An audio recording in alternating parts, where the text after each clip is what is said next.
दरबार सजा हुआ था। राजा विक्रम सिंह अपने सिंहासन पर बैठे थे।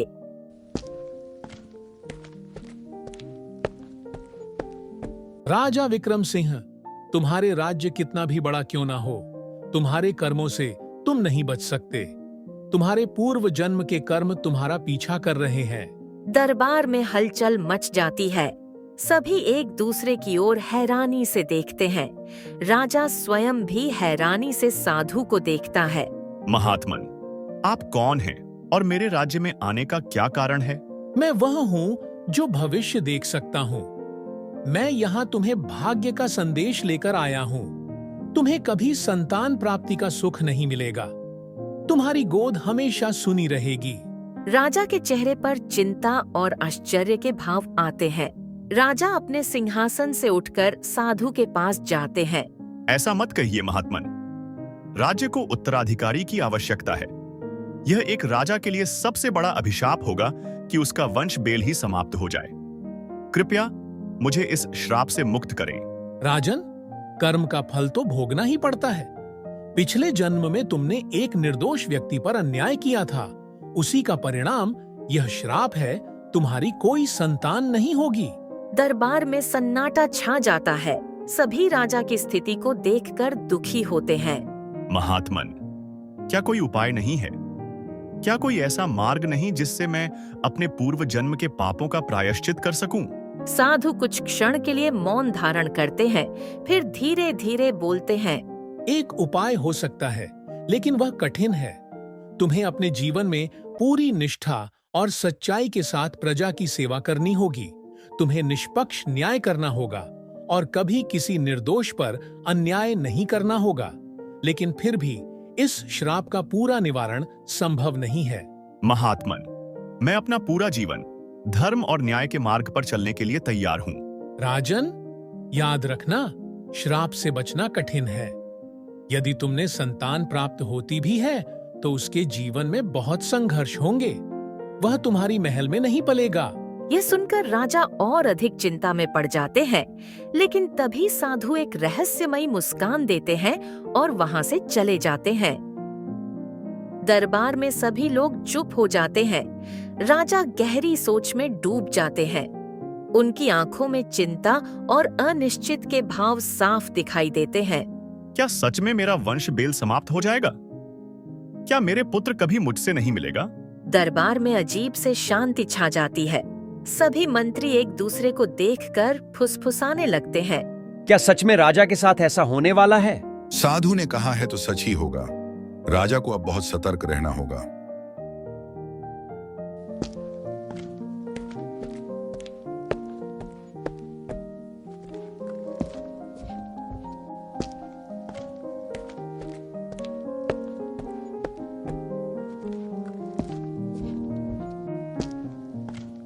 क्या रानी ठीक है? क्या सब कुशल है?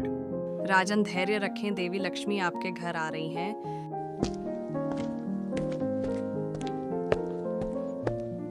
अचानक कक्ष से एक नवजात के रोने की आवाज गूंजती है।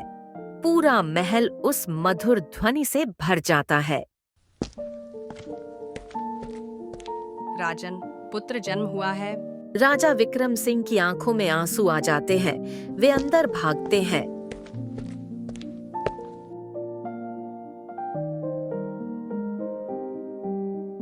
मेरे पुत्र, यह मेरी जिंदगी का सबसे सुंदर क्षण है। राजा उनकी उंगलियों को देखते हैं। वह भावुक हो जाते हैं।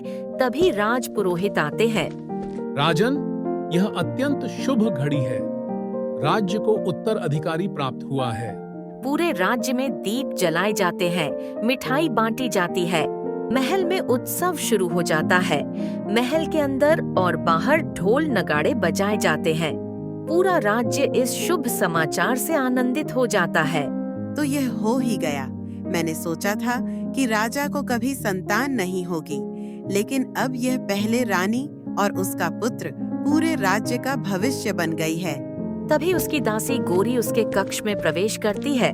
महारानी, आप इतनी चिंतित क्यों लग रही हैं? आज तो पूरा महल में उत्सव का माहौल है। रानी मंदाकिनी अपनी आंखें घुमाकर गोरी की ओर देखती है।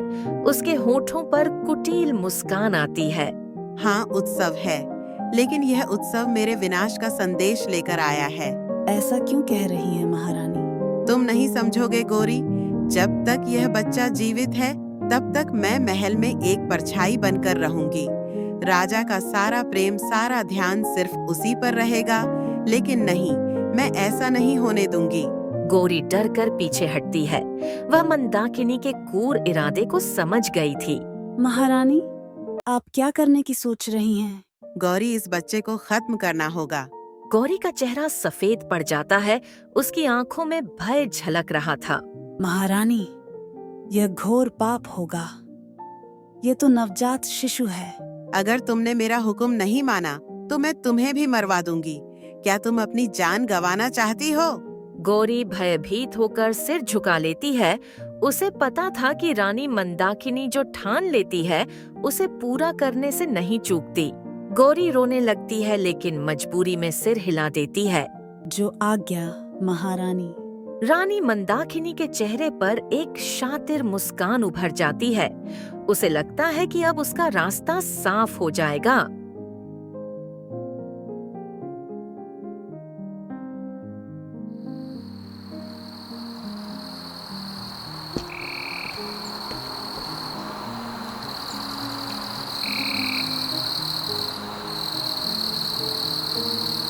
गौरी कांपते हाथों से राजकुमार को उठाती है और जल्दी से महल से बाहर निकल जाती है।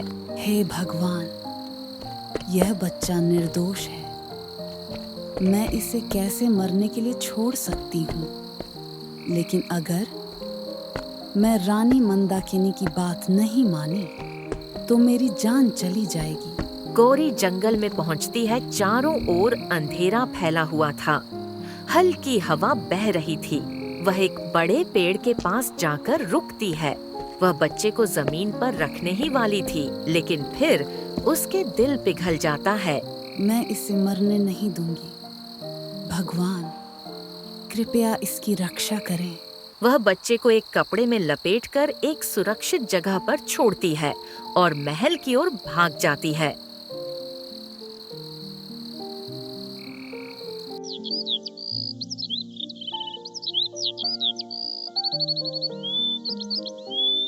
एक सुंदर सफेद गाय झाड़ियां से बाहर आती है। उसका नाम नंदिनी था। वह एक साधारण गाय नहीं थी, बल्कि उसमें ममता और करुणा भरी थी। वह रोते हुए बच्चे को देखती है और धीरे धीरे उसके पास जाती है। नन्ही बालक, तुम्हें यहाँ अकेले कैसे आए? कौन है जो तुम्हें इस अंधकार में छोड़ गया?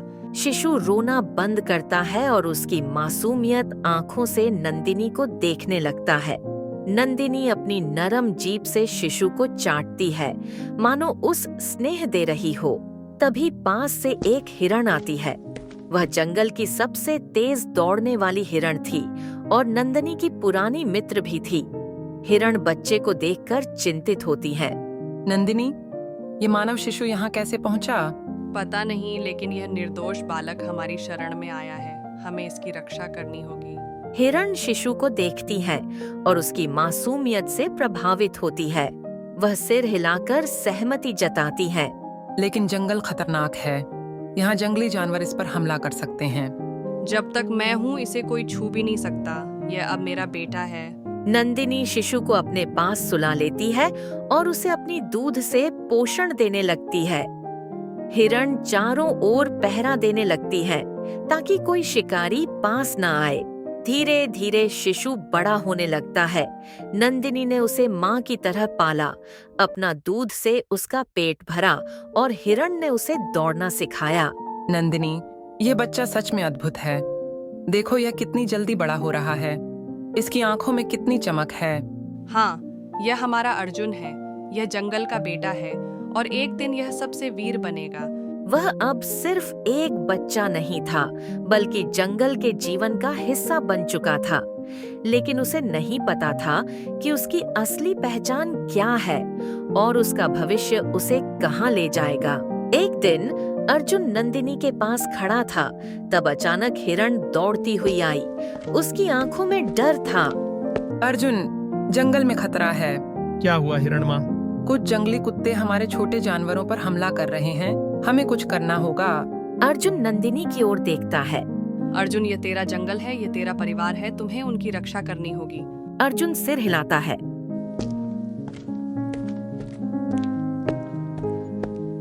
रुको, ये जंगल सबका घर है, तुम्हें इसे नष्ट नहीं कर सकते। तुम हमें रोकेगा छोटे इंसान? मैं अकेला नहीं हूँ, ये पूरा जंगल मेरे साथ है। तभी पीछे से नंदिनी गाय हिरण आ जाती है। वह सब अर्जुन के साथ खड़े हो जाते हैं। जंगली कुत्ते तब डर जाते हैं। वह समझ जाते हैं कि यह जंगल का बेटा अकेला नहीं है और जंगल से भाग जाते हैं। अर्जुन की जीत हो जाती है। सभी जानवर खुशी से उछलना लगते हैं। आज तूने साबित कर दिया कि तुम सिर्फ इस जंगल का बेटा ही नहीं, इसका रक्षक भी है। अर्जुन अब बड़ा हो चुका था। वह जंगल में हर कोने से परिचित, हर जानवर उसकी इज्जत करता था और वह सभी की भाषा समझने लगा था।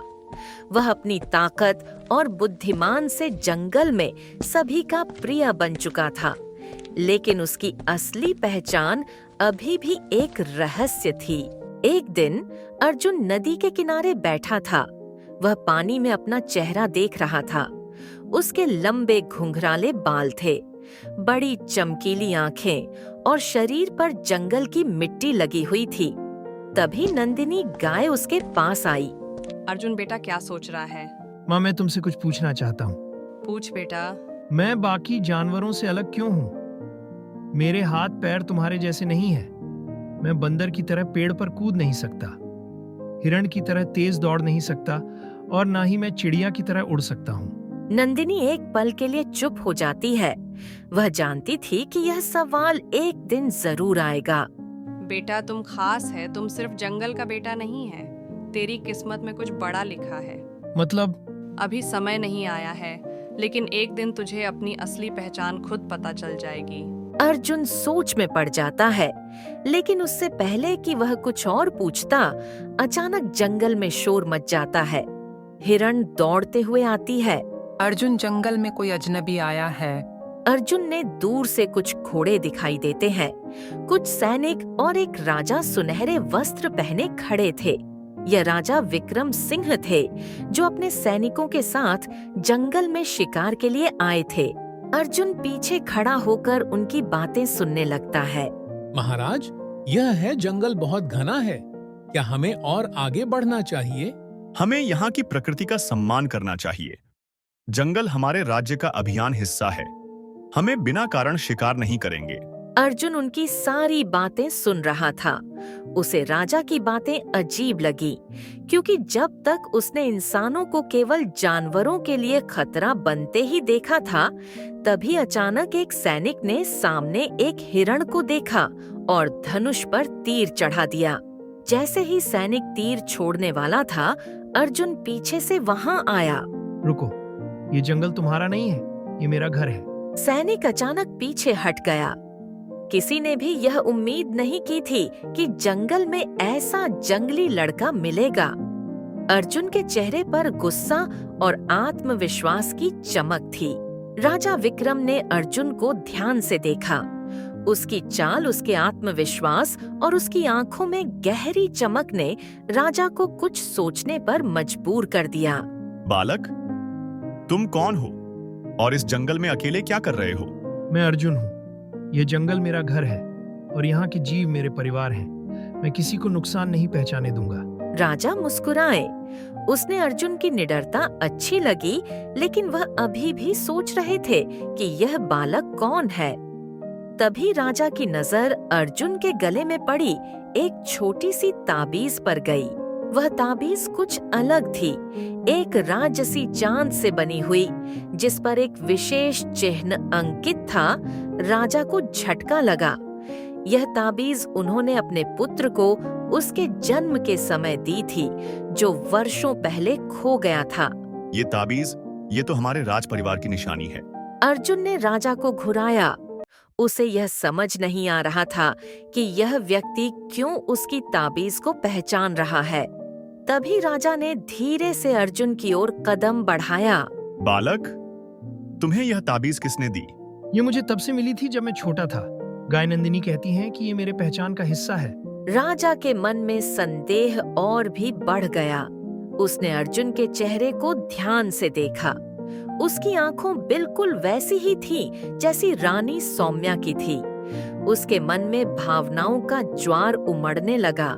राजा अब पूरी तरह से आश्वस्त हो चुका था कि अर्जुन उनका खोया हुआ पुत्र है। उन्होंने धीरे से हाथ आगे बढ़कर अर्जुन के कंधे पर रखा। पुत्र, तुम केवल इस जंगल के ही नहीं बल्कि पूरे राज्य के उत्तराधिकारी हो। तुम मेरे पुत्र हो। अर्जुन पीछे हट गया। उसकी आंखों में उलझन थी। उसे पहली बार लगा कि वह कहीं और से आया है, लेकिन अब वह इस बात को मना नहीं चाहता था। नहीं, मैं जंगल का बेटा हूँ, मैं महल नहीं जाऊंगा। राजा को अर्जुन के इस व्यवहार की उम्मीद नहीं थी। वह जंगल में पला बड़ा था और उसे इंसानों से कोई लगाव नहीं था, लेकिन राजा उसे ऐसे ही छोड़ने के लिए तैयार नहीं थे। पुत्र, कम से कम मेरे साथ चलकर महल देखो। तुम्हारी माँ वर्षों से तुम्हें खोज रही है। माँ का नाम सुनकर अर्जुन महल जाने के लिए तैयार हो जाता है और महल में अपने जीवन की नई शुरुआत करता है। इस कहानी से हमें यह सीख मिलती है कि अच्छे कर्मों का फल जरूर मिलता है। और अगर आपको हमारी कहानी पसंद आई है तो वीडियो को लाइक करें और चैनल को सब्सक्राइब करें और प्यारा सा कमेंट करें।